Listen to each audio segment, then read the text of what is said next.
ፊልሙ ሲጀምር አኒቪል የተባለች ትንሽዬ ከተማ ያሳየናል። ሜትሮሎጂ እንደዘገበው ኃይለኛ ዝናብ ይዘንባል ተብሎ ስለተገመተ ሰው ዝናቡን ፈርቶ ከተማዋን ለቆ እየወጣ ነው። ከዛም እዚች ትንሽዬ ከተማ ውስጥ የምትኖር ዲኮዳ የተባለች ልጅ ያስተዋውቀናል። ወደ አንድ ካፌ ደውላ በርገር ለማዘዝ ስትሞክር የካፌው ሰራተኞች ካፌው እንደተዘጋ ይነግሯታል። ጎረቤቶቿ ሁላ አልቀሩም። ከተማዋን ለቀው ሊወጡ እቃቸውን መኪና ላይ እየጫኑ ነው። ዲኮዳ የሚበላ ነገር ለመግዛት ከቤት ትወጣለች። ነገር ግን ፍርሃቷ አላስኬድ ይላትና መንገድ ላይ ቀጥ ብላ ትቆማለች። ጎረቤቷም ሲመለከታት ጠጋ ይልና ወደ እሷ እናትሽ ከሞተች ቀን ጀምሮ አይቼሽ አላቅም እንዴት ነሽ ብሎ ጠየቃት። እናም ሁሉም ሰው ከተማውን ለቆ መሄድ ስላለበት እኛም ከተማውን ለቀን ልንወጣ ነው፣ እዚህ ይዤሽ ልሄድ ብሎ ይጠይቃታል። ዲኮዳ ግን አላስቻላትም። ተመልሳ ወደ ቤቷ ትገባለች። ከዛም 3 ህጻናት ያስተዋውቀናል። እነዚህ 3 ህጻናቶች እህትና ወንድም ናቸው። ዛፍ ላይ እየተንጠለጠሉ እየተጫወቱ እያለ በማደጎ የሚያሳድጋቸው አባታቸው ይህንን ሲመለከት ለእናንተ የሕክምና ውጭ አላወጣም፣ ዛፉ ላይ ፈጥናችሁ ውረዱ ብሎ ተቆጣቸው። ዲም በጣም ተናዳበት። አይደለም ብንታመም ብንሞት እንኳን ሕክምና ቦታ እኮ አትወስደንም ብላ መለሰችለት። በሌላ በኩል ሊሳ ከምትሰራበት ድርጅት ስራዋን ጨራርሳ ወደ ቤቷ ልትሄድ ጉዞ ትጀምራለች። ሊሳ ከጮኛዋ ጋር አብራ ለመኖር ነበር ወደዚች ከተማ የመጣቸው። እሱ ግን እሷን ጥሎ ሌላ ቦታ ነው ያለው። በዛ ላይ ደግሞ የ9 ወር እርጉዝ ናት። የመውለጃ ጊዜዋ በጣም ተቃርቧል። የሊሳ እናትም ትደውልላትና ለምንድን ነው እስካሁን ከተማውን ለቀሽ ያልወጣሽው ብላ ትጠይቃታለች። እዛም መጨረሻ የነበረብኝ ብዙ ስራዎች ነበሩ፣ አሁን ግን ስራዬን ጨርሻለሁ፣ ስለዚህ ከተማውን ለቅ ይወጣለሁ ትላታለች። በሌላ በኩል ዴል ከሌሎች ሰዎች ጋር የሚከሰተው ጎርፍና ጎርፉን ተከትሎ ስለሚመጡት ሻርኮች ማውራት ይጀምራል። እዚህ አይነት ጎርፍ ሀገሪቷ ላይ ተከስቶ አያውቅም። በዚህ ምክንያት ሁሉም ሰው በጣም ፈርቶ ነው ይህንን ነገር እየተጠባበቀ ያለው። ዴል ፈጠን ብዬ የእህቴን ልጅ ከዛ ከተማ እንድትወጣ ማድረግ አለብኝ ይላቸዋል። ዲኮዳ ጋር የሚደውልላትና ሁሉኑ ከከተማ የምትወጭበት ምን አይነት አማራጭ አለች ብሎ ጠየቃት። ካልሆነ ደግሞ እኔ ራሴ መጥቼ ከዛ ከተማ ወጣሻለሁ ይላል። ኮዳም እንዳትመጣ እኔ እዚህ ሆኜ ነው ያንን ጎርፍ ማሳልፈው አለችው። ዴልም ጎርፉ ቀላል ጎርፍ እንዳልሆነና ምናልባት ቤቱ እንኳን ሊፈርስ እንደሚችል ይነግራታል። ዲኮዳም ምናልባት ነው ይሄ ነገር ሊሆን የሚችለው፣ ስለዚህ አልፈራም አለችው። ዴልም እዛ ቤት ውስጥ መደበቅ ከእናትሽ ሀዘን አይደብቅሽም፣ ስለዚህ ነገሮችን ተጋፈጭ ይላታል። በቻለው ፍጥነትም እንደሚደርስላት ነገራት። ቢሊ እነዚህን 3 ልጆች ወደ ቤት እያደረሳቸው እየጮህባቸው ነበረ። አርፋችሁ ማትቀመጡ ከሆነ መልሼ ወደ ማደጎ ቤት ነው መወስዳችሁ ይላቸዋል። ቪዲዮ ላይ እንደሚነገረው ከሆነ ሰዎች በፍጥነት አካባቢውን ለቀው እንዲወጡ ነው። ቢል ግን ልጆቹን ይዞ አካባቢውን ለቆ መውጣት አልፈለገም። እንደውም ይዟቸው ወደ ቤት ይሄዳል። ዲኮዳም በቲቪ የእሷና የእናቷን ቪዲዮ ከፍታ ማየት ትጀምራለች። ቢሊና ሚስቱ ሬቸል አንድ ላይ እነዚህ ልጆች የሚያሳድጉት ልጆቹን ወደዋቸው አልነበረም።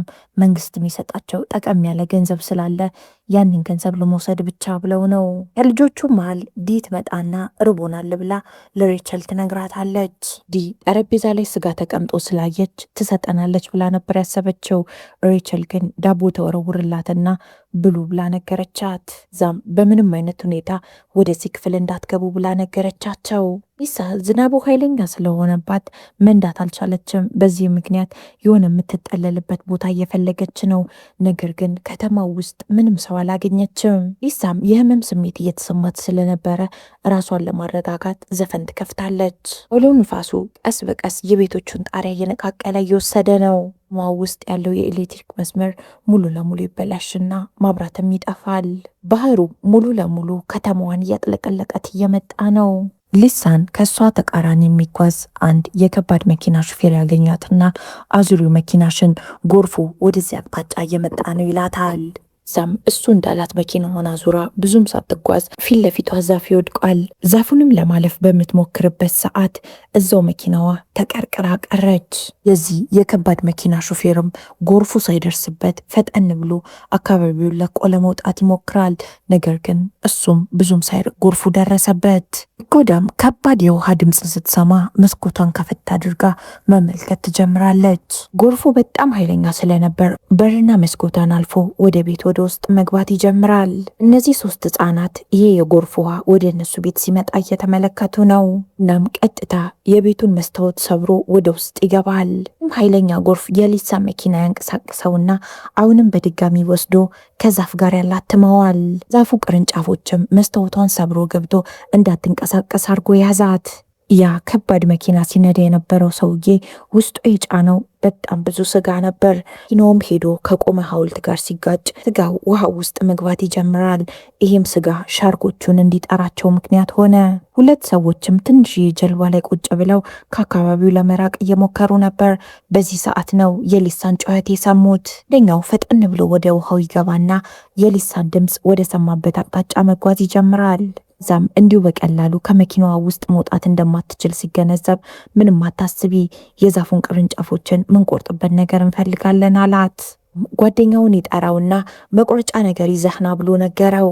ጓደኛውም የዛፎቹን ቅርንጫፎችን የሚቆርጥበት ነገር ሊያደርስለት ወደ ውሃው ልክ እንደገባ ነበረ የማይታወቅ ነገር ወደ ውስጥ የሳበው።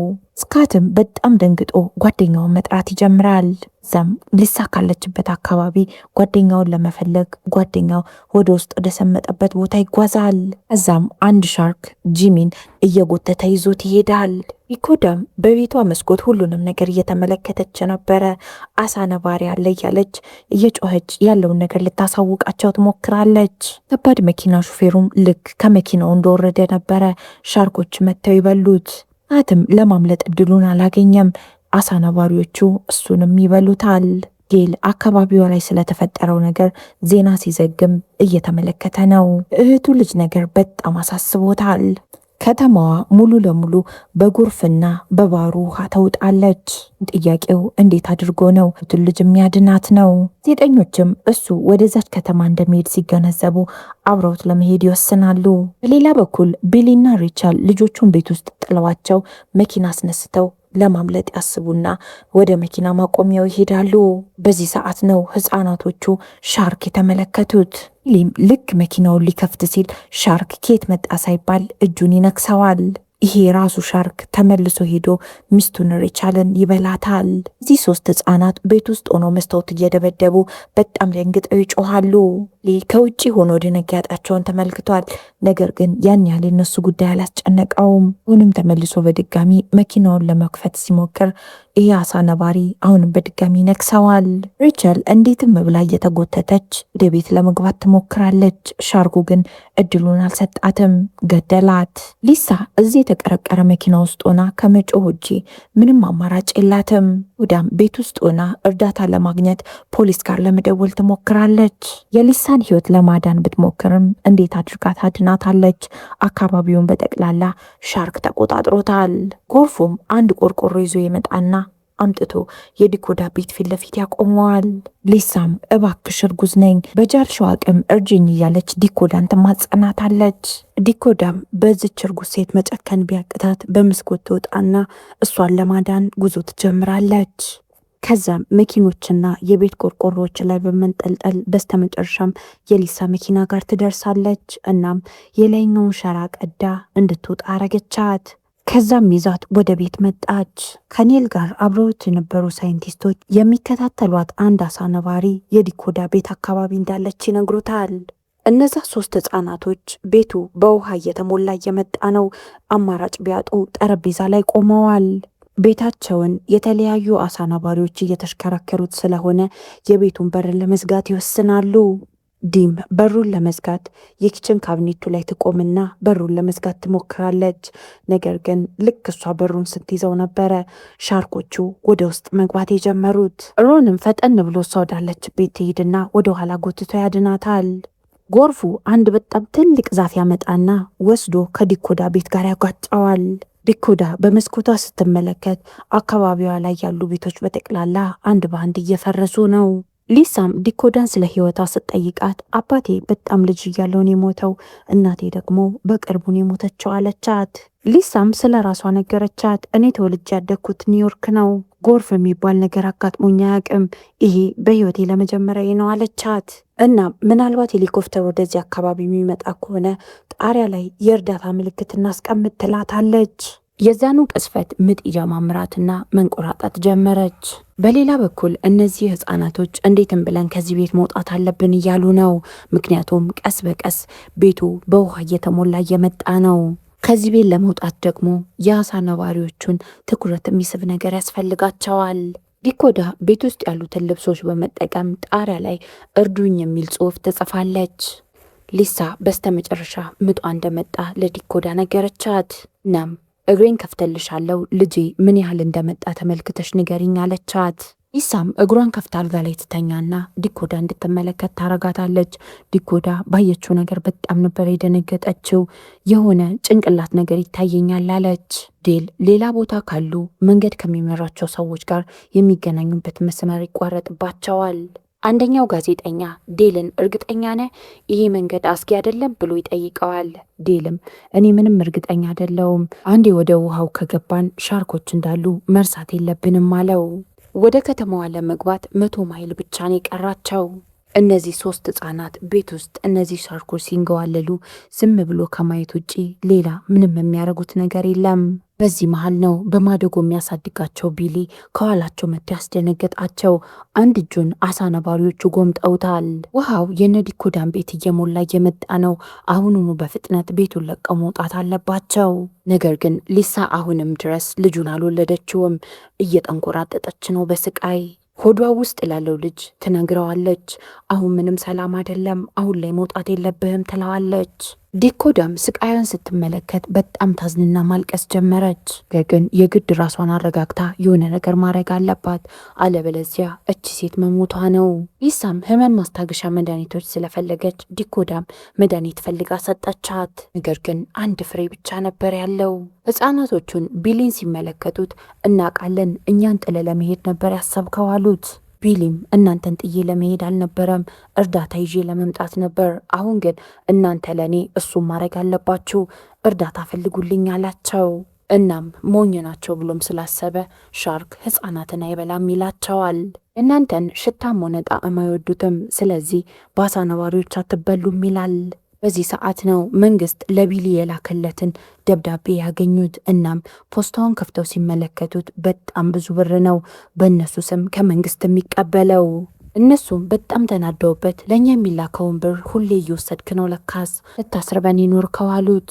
ቢሊም ምንም ቢሆን እኮ የተጎዳው አንድ እጄ ነው፣ ሌላኛው እጄ በደንብ አድርጎ ነው የሚሰራው፣ ስለዚህ አታናዱኝ ይላቸዋል። ልጆቹም እምቢ ያሉት። እኛ እርዳታ አንፈልግልህም፣ ከፈለግ ራስ ወጥተህ እርዳታ ፈልግ ይሉታል። ቢሊም በጣም ተናዶ ወንዱን ልጅ በቦክስ ሊመታው ሲል ሴቷ ትነሳና በእርግጫ መታው ቢሊን ወደ ውሃው ጣለችው። በሌላ በኩል ዲኮዳ የሻርኮቹን ትኩረት ለመሳብ ከሞከረች በኋላ በእነሱ በተቃራኒ አቅጣጫ መሄድ ትጀምራለች። ሻርኮቹ ቢሊን እየበሉት ቢዚ ሲሆኑ ሮን ፈጠን ይልና ወደ ታችኛው እቃ ወደ ማስቀመጫ ክፍል ይሄዳል። እናም ከፍሪጅ ውስጥ ስጋ ወሰደ። ሌላ ደግሞ ሽጉጥ እየፈለገ ነው ያለው። ነገር ግን ልብሱ ሚስማር ይይዝበታል። ሮንም ፈጠን ይልና የአሳ ነባሪውን ትኩረት ለመሳብ ቆርቆሮ ወደ ተቃራኒ አቅጣጫ ይጥላል። ዛም ፈጠን ብሎ ሹራቡን አስለቅቆ አንድ ትንሽ ሳጥን ይዞ ፈጥኖ ወደ እህቶቹ ተመለሰ። ቀስ በቀስ ሊሳ ያለችበት አልጋ ወደ ላይ እየተንሳፈፈ እየመጣ ነው። ዲኮዳ ሊሳን ይዛት ከዛ አካባቢ መራቅ ስለፈለገች ያንን ጀልባ እየፈለገችው ነው። ሻርኮቹ ለትንሽ ዲኮዳን አይተዋት ነበር በአጠገቧን ያለፉት። ነገር ግን ምንም ነገር ሳትሆን ትንሽዬዋን ጀልባ አገኘቻት። ጋዜጠኞቹም ዴልን ለምንድን ነው ስለ ሻርኮች ማጥናትና መመራመር የፈለግከው ብለው ጠየቁት። ዴልም ያደግኩት ባህር ዳርቻ ነው፣ እናም ሁሉም ሰው የሚፈሩት አንድ እንስሳ አለ፣ እሱም ጉማሬ ነው ይላቸዋል። ነገር ግን አንድ ቀን ባህሩ ዳርቻ እየተጫወትኩ እያለ ጉማሬ ይመጣብኛል። ጉማሬው ካሁን በላኝ ብዬ ሳስብ ያ ጉማሬ በአሳ ነባሪ ይበላል። ከዛን ቀን ጀምሮ ስለ አሳ ነባሪ ለማወቅ በጣም ጉጉቱ ነበረኝ ይላቸዋል። በስተመጨረሻም እምቢ ብሏቸው የነበረው ሲስተም ይስተካከልና አካባቢው ላይ ያለውን የሻርክ ብዛት ይመለከታሉ። አካባቢዋን በጣም ብዙ ሻርክ ከቧታል። ሊሳ ያለችበት አልጋ እየተንሳፈፈ መጥቶ ከጣሪያው ጋር ሊላተም ምንም አልቀረውም። የሊሳ ህመም አሁን እንደዚህ ተብሎ በቃል የሚገለጽ አይደለም። ልጁ ሙሉ ለሙሉ እየወጣ እየመጣ ነው። እሷም ራሷን ለማረጋጋት የተለያዩ ዘፈኖችን ትከፍታለች። ህጻናቶቹ ወንድማቸው ይዞት የመጣውን ትንሽዬ ሳጥን ሲከፍቱት ውስጡ የሚፈነዳ ነገር አገኙ። ሊሳ አልጋዋ ላይ ሆና ሙሉ ለሙሉ አምጣ ልክ ልጇን ልትወልደው ስትል የቤቱ ጣሪያ መፍረስ ይጀምራል። ሊሳ እንዴትም ብላ ዋኝታ ከቤቱ ከወጣች በኋላ እዛው ውሃ ውስጥ ልጇን ተወልደዋለች። እናም ፈጠን ብላ ልጇን አቀፈችው። ከሊሳ የሚወጣው ደም እዛ አካባቢ ያሉትን ሻርኮች በጠቅላላ ይጠራቸዋል። ቀስ በቀስ እነዚህ ሻርኮች እሷን እየከበቧት መጡ። ሳም ፈጠን ብላ የወለደችውን ልጅ ሳጥን ላይ ታስቀምጠውና እትብቱን ቆረጠችው። እዛም ወደ እሷ ከሚመጡ አሳ ነባሪዎች ጋር ትፋጠጣለች። አንደኛውን እንዴትም ብላ በያዘችው እንጨት ወጋቸው። ኮዳ የሚፈጠረውን ነገር እየተመለከተች ስለነበር ፈጠን ብላ ወደ ሊሳ ለመምጣት እየሞከረች ነው።